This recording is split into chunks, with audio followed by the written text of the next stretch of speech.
great to have you on. And Yeah, I just want likewise. to, Great to be here. I thought you'd like this because it's feedback immediately for you. You messaged me after I put that on Instagram, and then one of my followers, Matthew, based in Manchester, England, said, Hmm. "This is amazing news. Michler, I'm sorry, Yep, Michler. Michler is one of the best, and he truly helped me sort my stuff out. Good Oh, luck." that's cool. That's So cool. I like that's that. one of my followers just from putting out that bit of content that I'm getting ready for you to come on to have a chat, and then someone that follows me knows all about you and follows you already. So I mean, your journey. I mean, I don't know where to start, but I think a good place to start is our love of Braveheart, because Yeah. your interview with Randall Wallace, it was fantastic. But to hear you talk about Braveheart, the sort of Scottish heritage and everything that film means to you, when we know it over here, and I live 20 minutes from Edinburgh Castle, where all Oh, the is that right? Okay. Yeah. yeah, I'm not far at all. So that's where I am, just on the outskirts of Edinburgh. And I was born and bred in Edinburgh city centre and still work Okay. there. But now I moved out to the coast. So Braveheart, I mean, how that's impacted your life and to the point you're showing it to your sons and all sorts. Oh, no doubt. Yeah, I've got my two oldest boys and I watched them for the first time. I've watched it 200 times probably.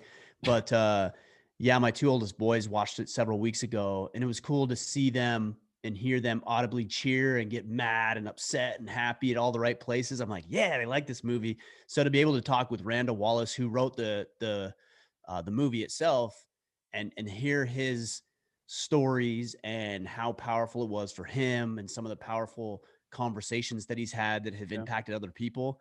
I mean, it was amazing. It really was amazing. When he spoke about that screening, and was a Mm-hmm. 19, 20-year-old girl stood up in the front row at the end of it and said she lost her partner or husband, and he said, Yeah. "You have to watch Braveheart so you'll understand how much I love you." Right. When I was on my commute into town, that Oh got me. yeah. That got me. That film, I'd never thought of it like that. His love, William Wallace's love for his girl, Yeah. it was Right. undeniable, and Yeah. that has had an impact on so many people.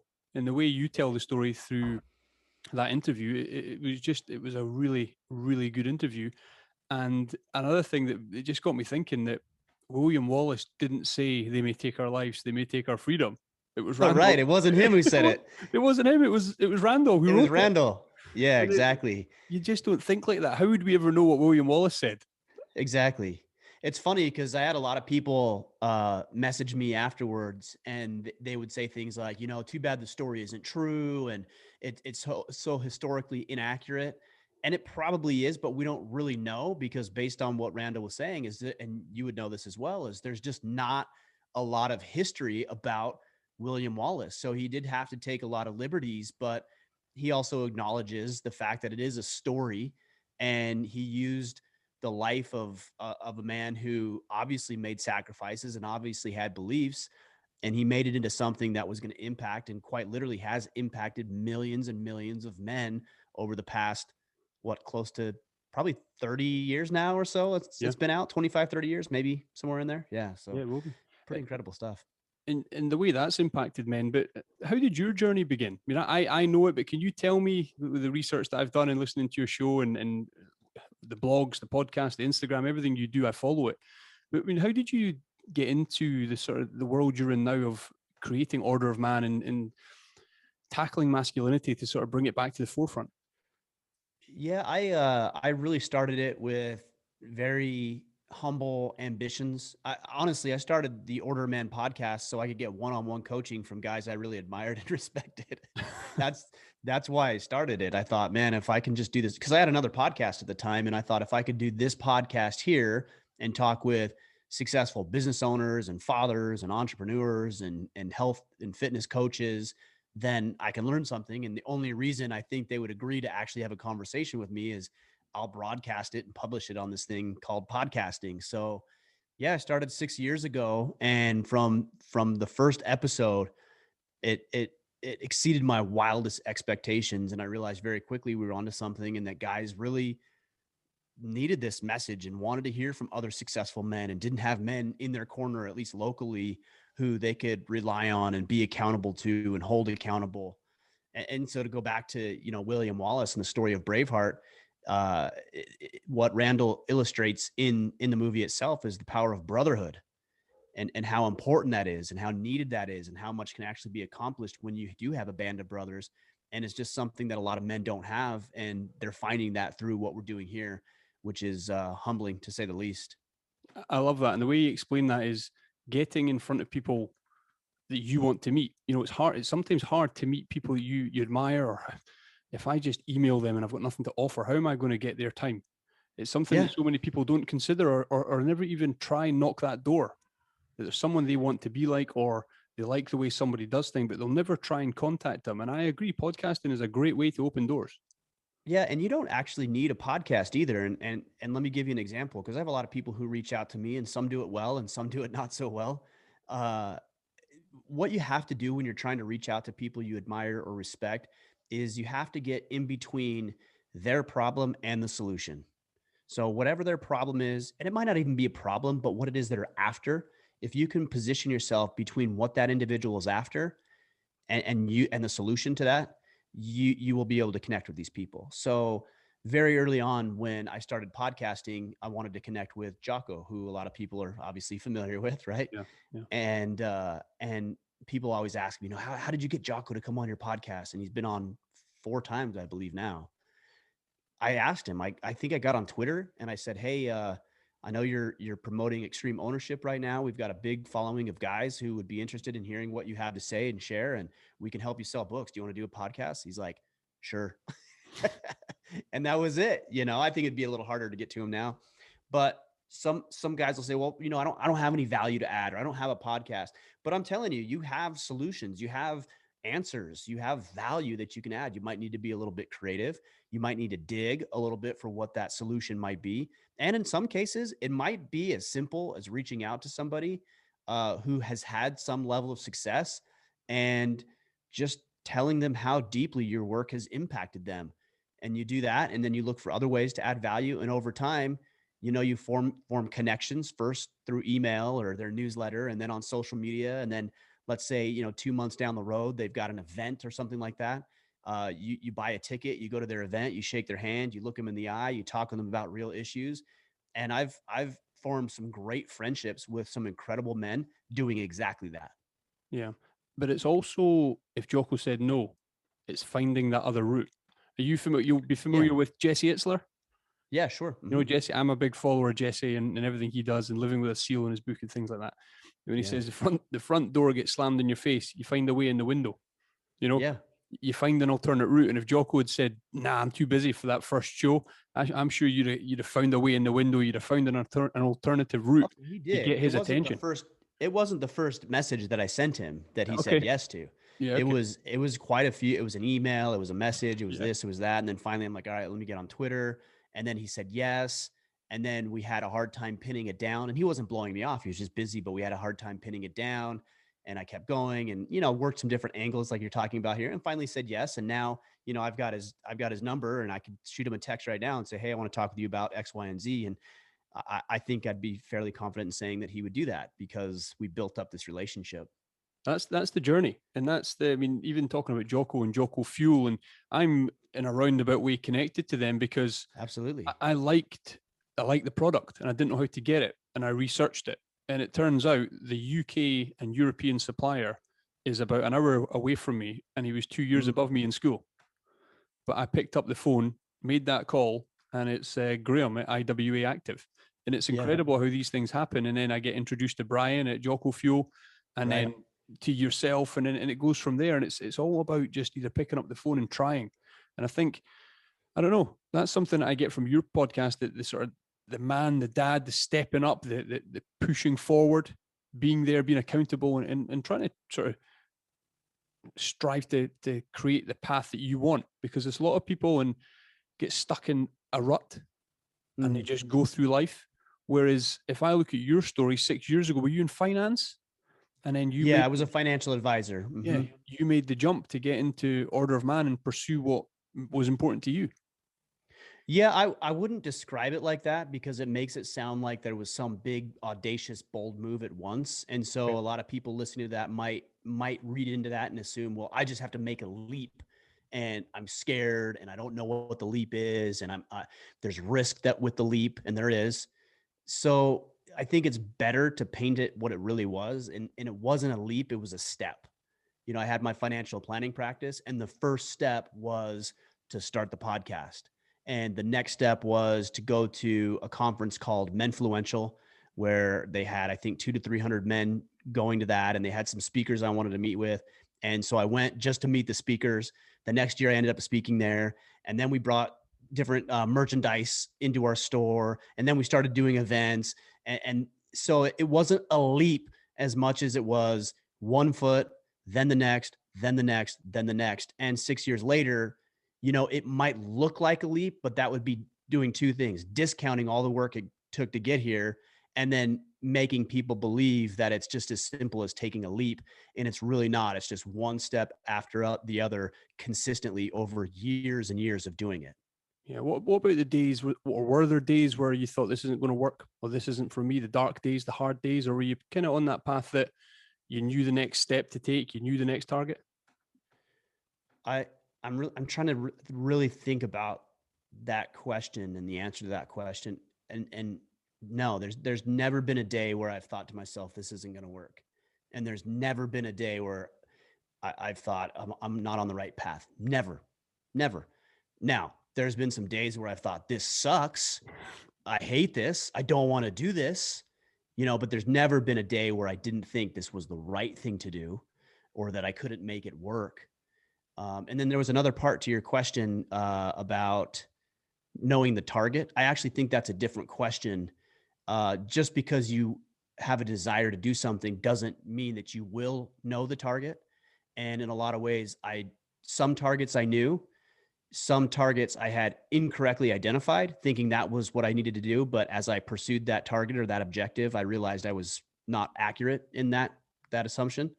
And then other times, it's taken me a long time to even identify what the target should be. And had I found out a month or a year earlier, I would have been on a different track. So it's a little bit different of a question.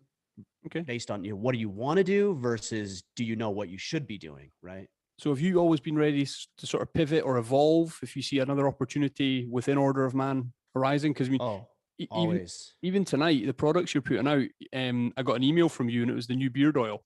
But Yeah. up came your name, and I was like, oh no, he's going to rearrange and this, that, and the other. And I was like, it's the beard oil. But that's a new Yeah. product, and that's a new line with Origin USA. Was that something that's been, was it on the radar for a long time? Were you pushing that, or how did that come to sort of get into partnership with them to put out products?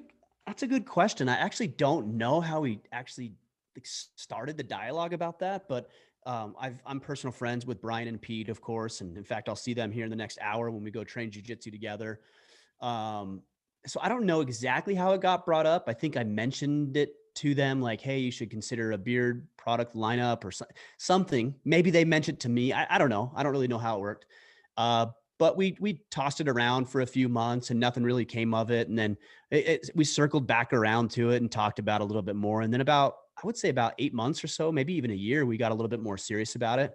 And Brian and I flew to a manufacturer here in the US, and we talked to them about a beard oil and how we'd want to formulate it and what we'd want it to be. And so, you know, it's been a long process.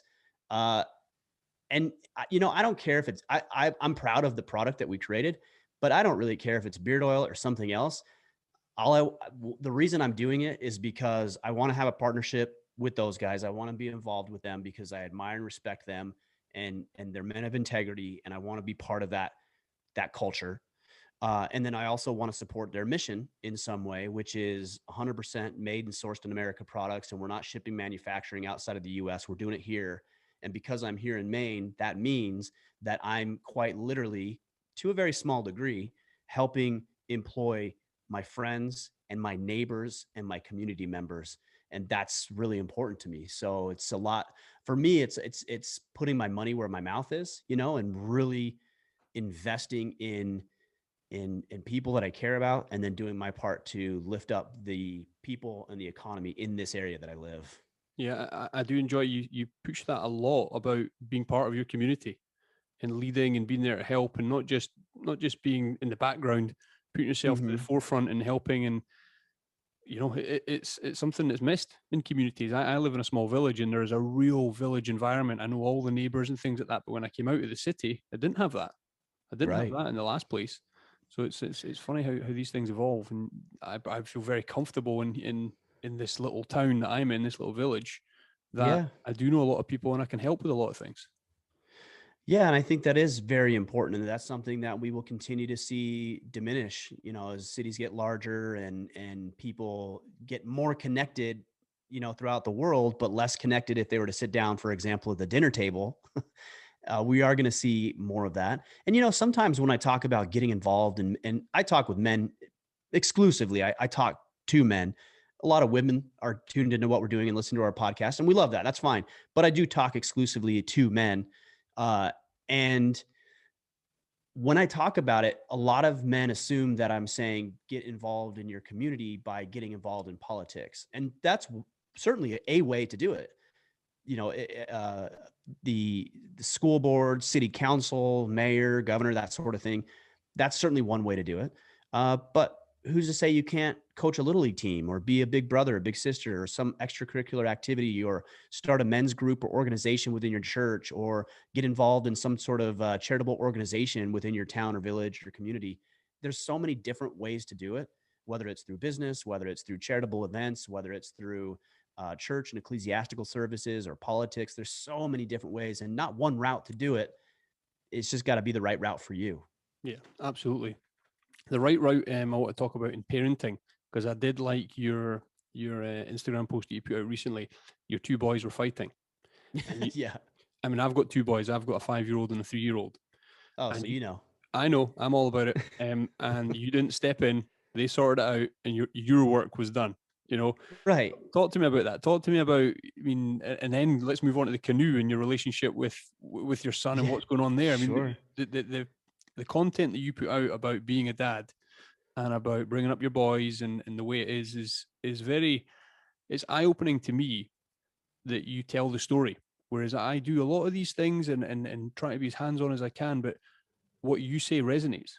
You know, it really does. And when you spoke about the two boys, the brothers having a fight, I was like, that is my house. Sometimes you got to step in. Sometimes when it's Of course. yeah, but Of you course. There nailed could be it. dangerous situations where you Yeah, as a father probably ought to step in. Yeah. yeah, but you If they got nailed the it. baseball bats out or the hockey sticks, I'd be like, let's see what we need to do here to mediate this fight that's about to go down. But yeah, I share a lot about my personal life as opposed to just business. And you're not going to see it.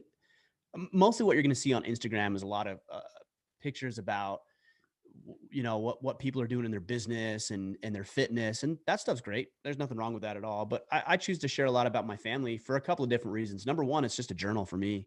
I actually do find it somewhat therapeutic to write out my thoughts and write out what I believe and what I think. And yeah, it opens me up to critique and criticism, but I can actually go back at any time. And I've done this, where an evening where I may not have something that I completely need to do, I'll get on my Instagram and I'll just scroll through months and months of posts and be like, oh, that was interesting. Oh, I remember that conversation, or I remember that activity that I had with my kids. So it's a great way to document for me. But also, if it can serve and be inspirational for other men who want to lead their families effectively. I'm not saying I have it all figured out, but I've got some things figured out.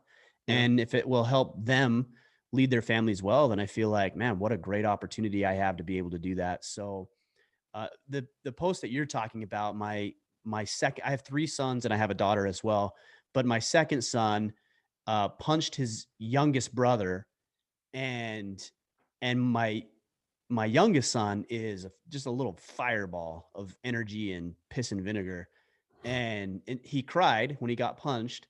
And so I was like, maybe I should interject. And I was just sitting there. They didn't know I was there, and I was sitting there looking through the glass of our front window there, and my youngest son punched his older his older brother right in the face, and they both started crying. And I'm like, maybe I should interject. And I'm like, well, no, they're not hurt. They're crying. They're fine.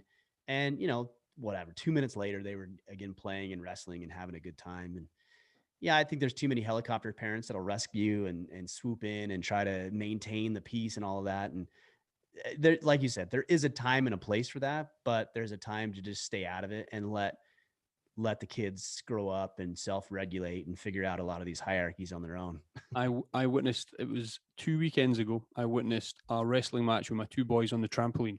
And Oh the yeah. 5-year-old, the 3-year-old Rocky, he was on top of his big brother Hunter, right? and Hunter, the 5-year-old, is shouting, "Daddy, daddy, daddy, help." And all I hear the 3-year-old say is, "Your daddy can't help you now." That's, I That's swear. awesome. And That I'm is thinking, awesome. if I could have recorded that, if I could have, Yeah, oh my that's goodness, awesome. the 3-year-old. But he's the baby, but he's so advanced with just Yeah. trailing behind his big brother and his big sister. You know, Yeah, he's got to learn quick. He's got to get up, keep caught up, or you're going to be left in the dust. And the little ones seem to know that pretty well. he's coming on. I know you've got a daughter, and you mentioned that there. How does that with the Order of Man and your relationship with your daughter? I know I've heard about it, and it's very strong and loving. But Yeah. you know, does she benefit from some of the things that the boys? You know what I'm trying to say? Because it's very Yeah. masculine what you do, but the relationship with your daughter, how does that flow? Yeah, I mean, a lot of what we talk about is focused around masculinity because again, we're talking with men. But I mean, let's be real. A lot of what we talk about is also universal and doesn't apply to just one sex. You know, I think a daughter should be able to defend and protect herself. Probably, maybe even she needs that skill set more than a man does. She should be strong and she should be educated and she should be knowledgeable and she should be involved in her community and her family and all the things that I talk about for men and boys. Daughters, it applies to them and women as well. I don't talk about my daughter a whole lot, especially on the socials, because I'm more protective of her. So Mhm. that's primarily the reason I don't bring that up. But yeah, we wrestle and we play, and she trains jujitsu, and we work on projects together. And sometimes we'll have a little Barbie session, and she wants me to play Barbies. And so, I interjected the masculinity into that situation, and she sees that in a healthy way. And Yeah, yeah, so we do all the same things. It isn't different. They're not being raised any different. We have the same types of conversations. Now, look, the way that I address the situation or the tone that I use with her relative to my sons is certainly going to be different.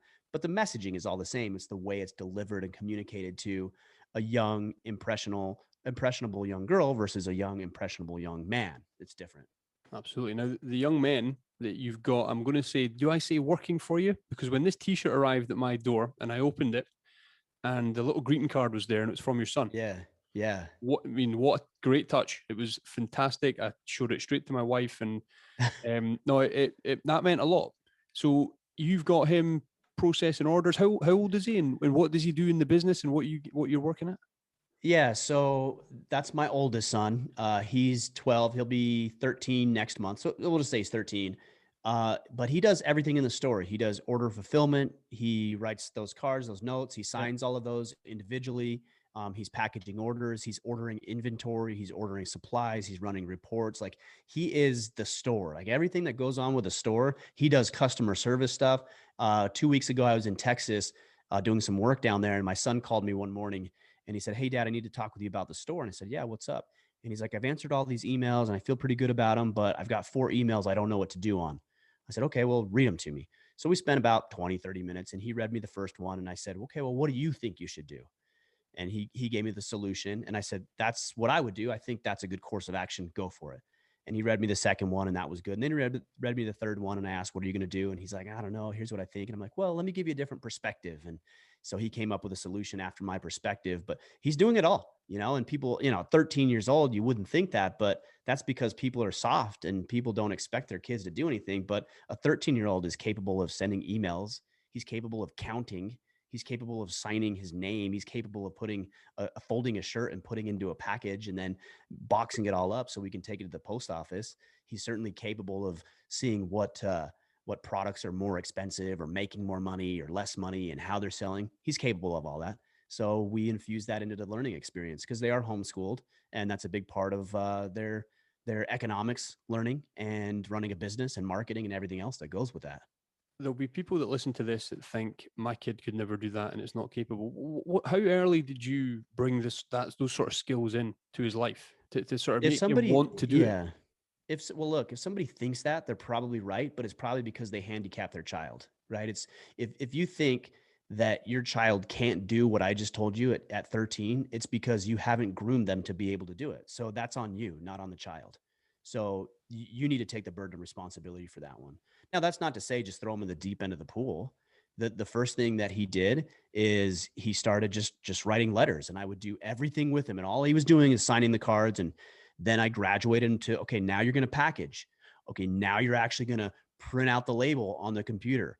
Okay, now you're actually going to send this email. I'm going to be here with you. I want you to type it up, and I want you to send this email. And before you hit send, let me take a look at it, review it. And now he can do that without me asking. So we gradually build it up. And you asked, when do you start that? Well, my 4-year-old, he really wants this Lego set right now. And he asked if I would buy it for him. I said, no, I'm not going to buy your Lego set. Like, you buy it. He's like, well, I don't have any money. I said, well, yeah, you're going to earn some money. I'm going to tell you how you're going to earn some money. So over the past 4 days, he earned $5 a day for the past 4 days. I said, you need to come into the store and you need to help me with orders. And so he sat up on that little table, and me and my oldest son doing the orders. And I wanted to be there because I'm helping my youngest now. We would print off the labels and we would give them to him. And then he would stick the label onto the packages and then put them in this send out box. And so over the course of 4 days, he earned $20. And this afternoon, my wife sat down with him on the computer and got his Lego set. So it should be here in the next 2 to 3 days. But yeah, we're grooming all of that stuff at a very early age based on their maturity level and their capabilities. And that's life skills along with your homeschooling as well. So general education, but you're giving Of them the course. actual skills away from that, because it's drilled in here, and I'm sure in the States, you got to go to college. Over here, you got to go to university. That's the route. Mm-hmm. That's where the schools want you to go. But there's so much life Yeah. away from that. Right. And I don't think there's anything, well, I don't think college is inherently the wrong route. I think there's some reasons why you wouldn't go to college, but Yeah. it's not inherently bad or wrong. It's just, is it going to fit for your situation? An example that my son and I were thinking about the other day is he's really working on his typing. This is my oldest son. He's really working on his typing and working on the home row keys and getting better at typing without having to look at the keyboard. Well, he does these little mini lessons, and he spends about 30 minutes a day doing it, something like that, through the curriculum that we use. And it's awesome because he's getting better through his coursework and his drills and exercises. And then he's actually applying it immediately, because when he's done with his typing, he has to go to the store, and he usually has to respond to half a dozen or a dozen customer emails based on, did they get the right size, or what's the delay in shipping, or whatever little situations arise. He's doing the typing, and then he's doing it real world where it actually has consequences, not just a grade on your computer screen. Yeah. No, I mean, he's getting the best of both. He's in Exactly. the real world, as you say. How are you as dad, as a teacher? Have you got those skills from military Me? life? Yeah. No, Or I'm not a great teacher. I'm okay. not. I don't have a lot of patience. I don't have a lot of empathy or understanding. That's not my personality. It's not my skill set. So my wife teaches the kids, Okay. and then we get involved. Mostly my interaction with my children when it comes to learning is experience. So we're going hunting. We're gonna go hike today. This hike that we've never been on. We're gonna do this store. We're gonna build a canoe. So that's where I'm better. Not necessarily the sitting down and let's teach you the ABCs. Like, I have no patience for that. It's a real struggle of mine, actually. Well, I agree, and we've been thrust into that over here, as a lot of countries around the world have, with lockdown and COVID. Mm-hmm. You Yeah. know, it's been adjusting to. I mean, I'm certainly don't have teaching skills. My wife, she's in a whole other world in forensics, and it's not a skill set that we both possess. So patience and letting the kids, actually, this isn't working right now, let's come back to it. You had to gradually learn, and it's Yeah. something that has been hard. And the amount of social media memes and all sorts of things going on about homeschooling and how difficult it's been, it gives a new appreciation to teachers and what they go through, Definitely. and how hard their job is, you know. Yeah, I really Incredible. commend our school teachers, our public school teachers, and private school teachers as well. I mean, they do such a wonderful job and have so much patience. I actually really feel for them, because I think, well, specifically in this country, because obviously that's what I focus on, is I really think they're hindered and they're hamstringed by all the red tape and the minutia and the government regulations, and it's really hindered their ability to teach their children effectively, and be engaged with their kids the way I think most school teachers have a desire to be. So it's got to be a very frustrating situation, on top of having to interact with other people's kids, which, you might have some good ones in there, but the majority of them are going to be a real challenge, I bet. And that's a difficult thing, I imagine. I haven't done it, and I have no desire to do it. I hear you. I hear you. Can you take me back to a couple of your interviews? I mean, I mentioned on that Instagram post I put out Goggins. Yeah. Now you've interviewed Goggins, you've met him, you shook his hand. What's the presence like around him? Because you get the energy from an Instagram post when he puts Yeah. up those ones when he's running on the open road topless, screaming at the camera. What's it like when you're in the room with him? The energy. Goggins is one of those guys out of all the people that I've been able to have a conversation with, and I think it's like 320 highly successful men at this point. But Goggins is one of those guys who, when you walk into the room, it's the energy, the feeling is palpable. It's like a physical presence. You can feel it, and he is not any different in person. He's intense. He was gracious. He was very respectful. We had a great conversation. We talked about things on that podcast that he'd never talked about anywhere else. He complimented me on the interview that I led. But yeah, it was an intensity that I hadn't seen in a lot of people. The other person who has that a different style, but that level of intensity was a couple of weeks ago. I had the opportunity to sit down at Tim Kennedy's home. And again, the energy is palpable. You could feel it. It was there. It was present. The intensity, the focus, although those two are different personalities, still very much the same feel, which gives me a lot more respect for those two guys because their lives actually match their quote unquote persona. Yeah. And that's when I know that a man is in integrity, when what he puts out to the world is who he really is. And those are two men. Andy Frisilla is another one who's very much the same way. But those are three men who their persona match who they are as human beings. And I really admire and respect them for that. What does it do to you after you've interviewed these men and you've got their perspective on life or their drive or the things they've overcome? What does it do to you when you go home to your kids? Do you ever change direction? Do you ever think, oh, I could do something better? I could change the way I'm going? Yeah, all the time. I don't know if there's one big moment where I'm like, okay, now I'm going to start doing this one thing that I heard about. It isn't necessarily that, but having conversations with men like this has opened my eyes to what's possible. I love extreme people because they show you what is possible that normal people, average people, and I would consider myself an average person, it opens our eyes to things that we wouldn't have considered in any other context. I would never have considered running as often and as frequently as Goggins. I never would have considered growing a business to the degree Andy Frisilla has. I never would have considered, hunting and getting involved with archery if it weren't for somebody like John Dudley, who's a master archer and coach. I would not have imagined doing that. So they open up my eyes. They open up potential. And it's that old adage, you are the average of the people you spend the most time with. And I don't spend all my time with these guys. I wish that I could, but even just spending some time with them opens my eyes to the possibilities and inspires me to go to work in a different way and when I say work, I'm not talking about just work. I'm talking about showing up with my family, in my hobbies and activities, showing up with my wife and kids, and also in my career aspirations. Brian talked about that from Jocko Fuel and the sort of JP Donnell and everybody that Right. surrounded the guys that they've brought in um for the go for Yeah. the drink and Discipline go. Sure. discipline go the products they've got there and the community they've brought in. It's so important that they're on the same wavelength. What are you like with negative energy when that comes into your world? Are you quick at identifying it? I know you'll be gracious and polite to get it out of your world, but how do you usually react when you see it coming? Yeah, I don't deal with negative energy at all. A lot of people ask me, how do you deal with? If anybody says that to me, how do you deal with? It's usually my usually answer is something like, I don't deal with it. I eliminate it. I scrap it. I get rid of it. If there's any sort of like little drama or things like that come up, I'm like, nope, done. And if it's something I have to resolve, I get all parties involved and we sit down together and we resolve it immediately as quickly as possible.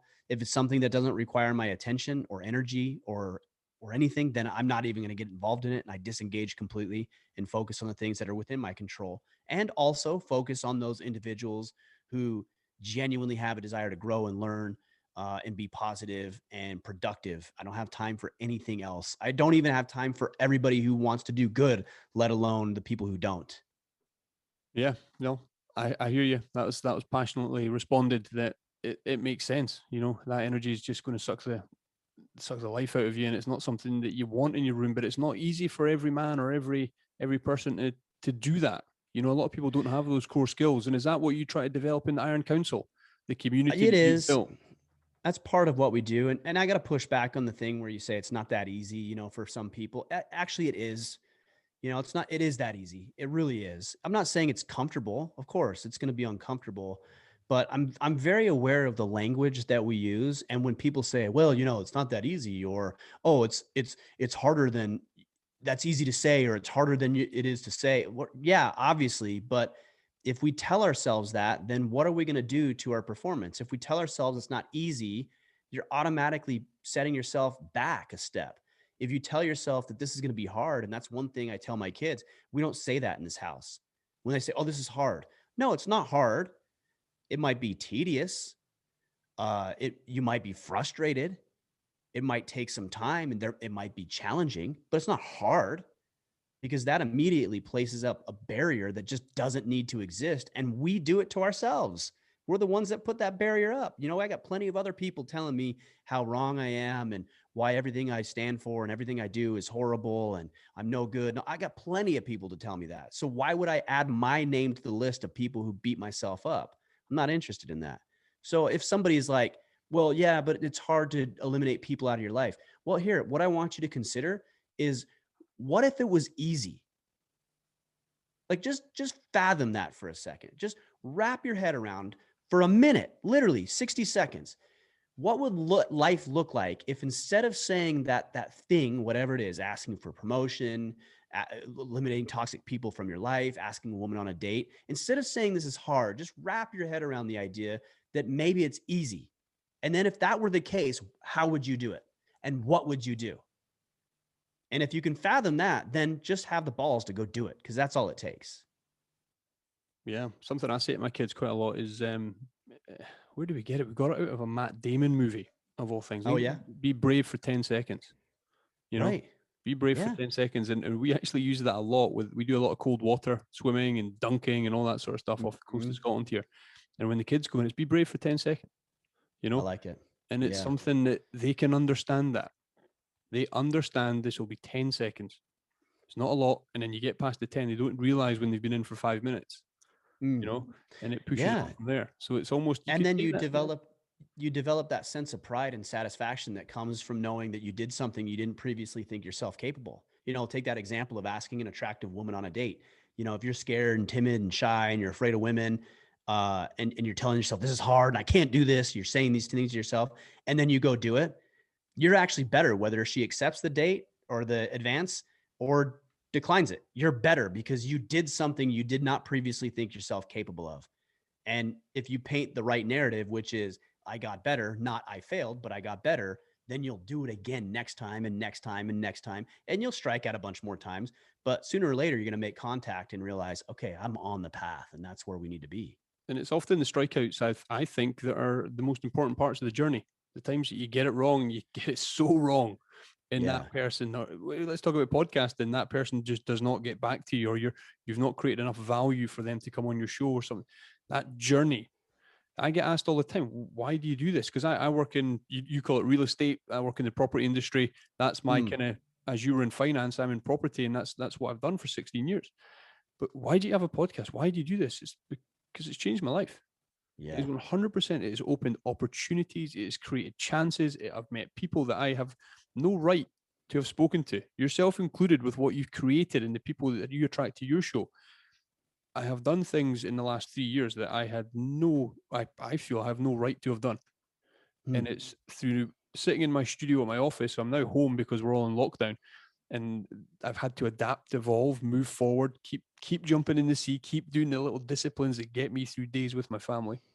And we're Yeah. going to come out stronger. We're going to come out hopefully safer when these vaccines get rolled out, that things can go back to some sort of normality this summer for us is what we're looking at. But I've consistently tried to keep turning up. And it's not easy every day, but the failures keep me going because I Yeah. don't want to stop.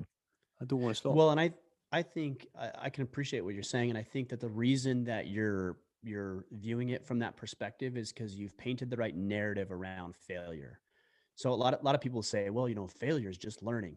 I mean, no, failure is failure. Like you fell short of what you meant to do. And so we can say that, but you can only say that if you frame it in the right context, which is, okay, my failure isn't final. Like it isn't something that defines me. It just means that I need to refine the way I go about doing something or become more capable.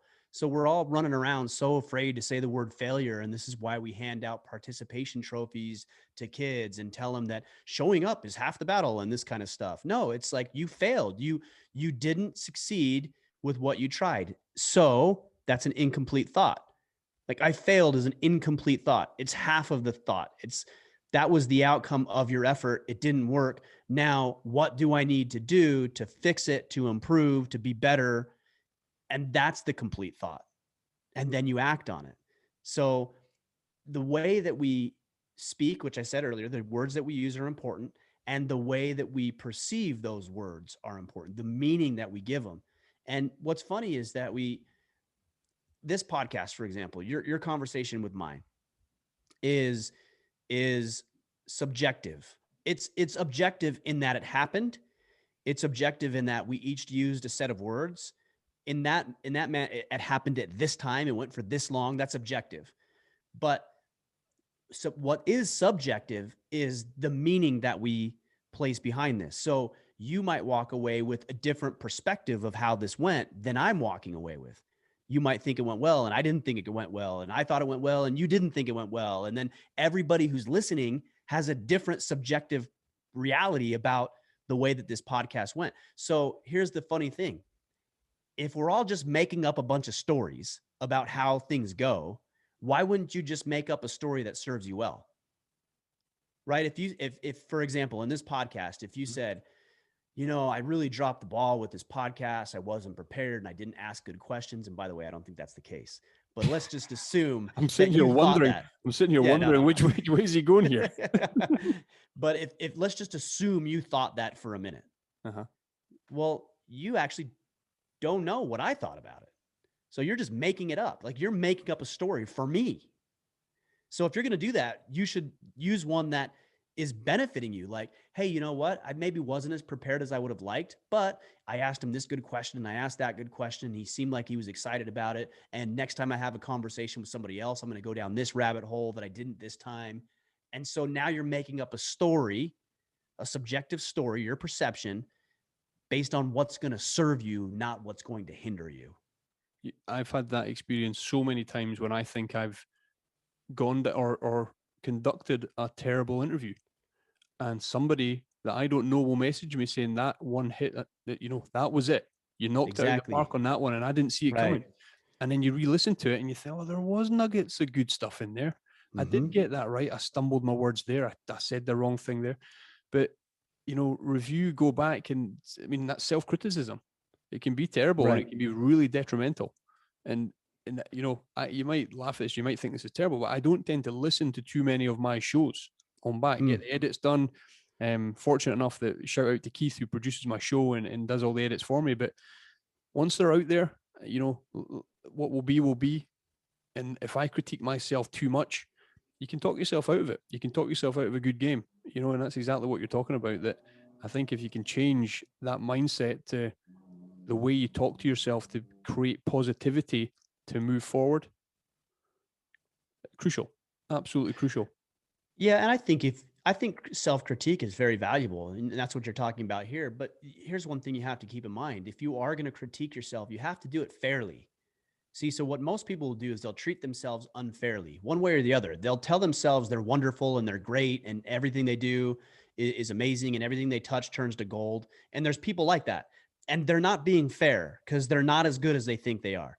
And then there's another set of people who will critique themselves and their performance and say, I'm a horrible piece of shit. I'm not good at this. I can never be good at this. Nothing I did in that performance was right or correct. I lost my train of thought. I was emotional. And so they beat themselves up. And that's not fair either, because there was probably moments of greatness. There was moments that can be built upon. And just like the egotistical person, there's moments where maybe they should humble themselves and realize that they didn't do as good as they thought. So if you are going to critique yourself, don't make yourself out to be a saint. and don't make yourself out to be some sort of demon. Like, give yourself a fair assessment. Here's what I did well. Here's what I didn't do well. Here's my skill set. Here's the things that I need to work on. And here's what I'm going to do moving forward. And that's a more well-rounded approach to self-critique than praising yourself exclusively or beating yourself up exclusively. I agree. And I can take a lot from that, and I'm sure my listeners can. I mean, that's something, yeah, Ryan, every podcast I listen to that you're on, I learn something, and there's tons of things that I'm going to take away from this, and so are my listeners. But I need to know, you said, I'm conscious of time and how long I said you'd be on for. You said you're hitting the jiu-jitsu mat with Pete and Brian after this. What's that environment like when you go in there and you guys throw down? Oh, it's amazing. You know, we have the guys there. We usually have anywhere from, I would say, 6 to 10 guys who show up on a daily basis. And well, it's not daily. I go twice a week in the evenings and twice a week in the mornings. But it's powerful, man. You walk in and you have guys that are trying to improve themselves and get better, and there's a lot of fear that comes with it. And you see some guys, you're like, okay, I like rolling with him because I can get him. You know, I can beat him. And I don't like rolling with him because I can't. And that's how I feel about Pete. But it's all good. It's all good. We're all there doing the right thing, pushing against each other physically and figuratively, and making ourselves better. So, like, what better environment to be in if you want to improve? That's it. And you moved to Maine recently? Was it in the last couple of years? It was, yeah, about a year and a half ago. Yeah, a year and a half. Yeah. That move gone well for you?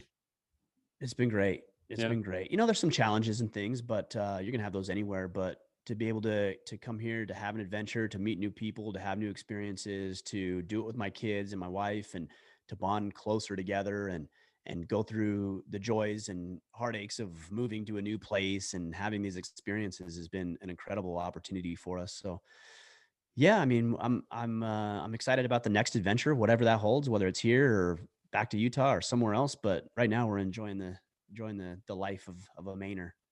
That's it. And the presence of Order of Man in the UK, is there much going? Is it all driven from you in the States? Or is there much going on in the UK for the Order of Man? Most of it is centered in the United States, and that's for obvious reasons, just because that's where we are. Yeah. Our Canadian growth has increased over the past several months, and in the UK also, and in Australia.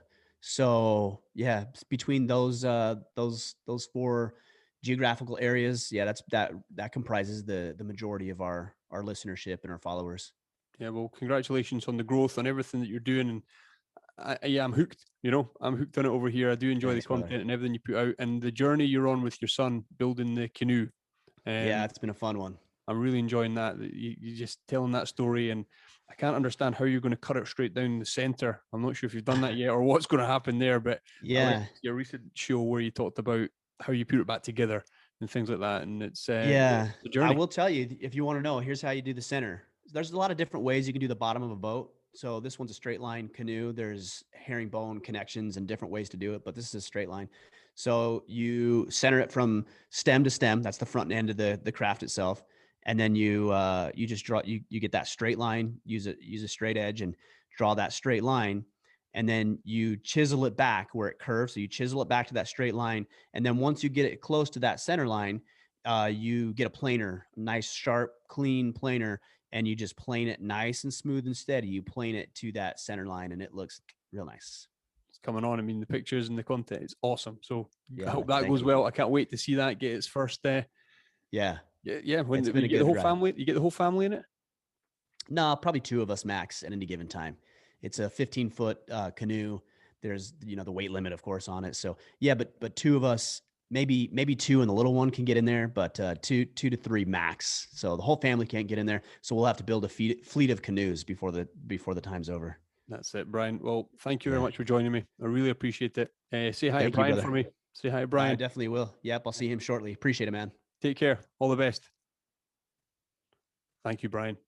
Ryan. Thank you very much. You bet, man. Yeah, what a great conversation. Appreciate it.